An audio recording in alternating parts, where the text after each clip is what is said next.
We are back now with the panel. Federal officials now say trucker protests in Ottawa, Canada, are exacerbating supply chain issues in the U.S. Michigan-based auto companies that had already faced shipping delays. What's the day-to-day impact this will have on Americans if it continues? Jerry Seib, to you first. Well, look, it's already having an impact. You're seeing auto plants having to either slow down production or shut down temporarily, not just in Canada, but in the U.S. as well. When that happens, people lose work. They lose their paychecks. It's not necessarily a great way to win support for your cause for the truckers, honestly. So I think that's just beginning, and it's starting in the auto industry. But it's not only going to be in the auto industry. If this continues, you're going to see that ripple out across the supply chain at a time when we've been talking about supply chain disruptions already, and when part of the answer to that problem is to get more trucks on the road, not fewer. Jason, you got to wonder what the White House is saying behind the scenes to Canadian Prime Minister Trudeau as this movement seems to be gaining traction and spreading. It is. You know, as someone who grew up in Buffalo, New York, which is right on the Canadian border, frankly, I'm a little embarrassed that our neighbors to the north, known for their friendliness, are exercising the kind of rebelliousness usually associated with Americans. I wish more Americans were adopting this civil disobedience attitude that the truckers have. But I think the larger message here is that if even Canadians are fed up with this emergency COVID nonsense, it's time to end. It's time to end these mandates. And it's not just in Canada. We're seeing it in Europe, in Brussels. We're seeing it in New Zealand. And people want their freedom back. And I think that's the message being sent. Even at the provincial level in Canada, Justin Trudeau is seeing pushback from members of his own party on these mandates. So I think it's time to rethink them.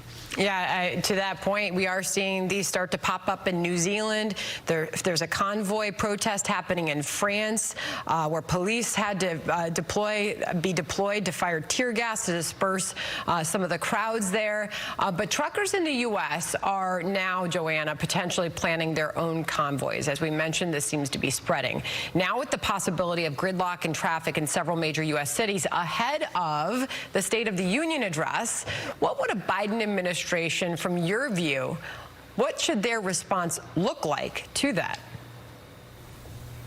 Look, I think you have to be consistent that shutting down traffic is not okay with a protest. And look, we've seen a number of protests shut down traffic. And it's interesting to me when the right and the left say they're okay with one side and not the other. No one should shut down traffic. And the truth is, when these, protesters have a problem with the president and the president's mandate, they're actually taking it out on the people. And so the American people would be the ones to suffer. So I really hope that this doesn't happen. I hope the Biden administration takes a strong stance, and that state and local governments are given the resources that they need to prevent any shutdowns that will impact average Americans.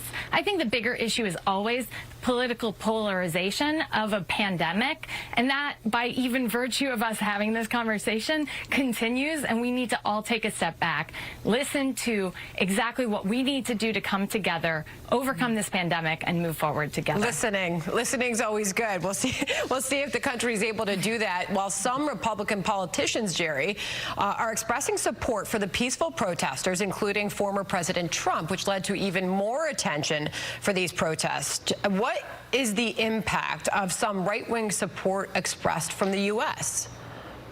Well, it's a two-edged sword. You're certainly going to see more Republican politicians latch onto this because it's got a populist appeal. President Trump has certainly done that. This is a little like the Tea Party movement that started out as a protest about bailouts and morphed into a larger populist cause. The danger is that some far-right groups are latching onto this movement as well. That could turn it darker and maybe even violent. That's the danger, I think. You hear from so many of these truckers who are out there trying to spread their own message. They don't want to be associated with the bad eggs that have been in some of those crowds. Appreciate our panel. Thank you very much for joining us, and we'll see you next Sunday.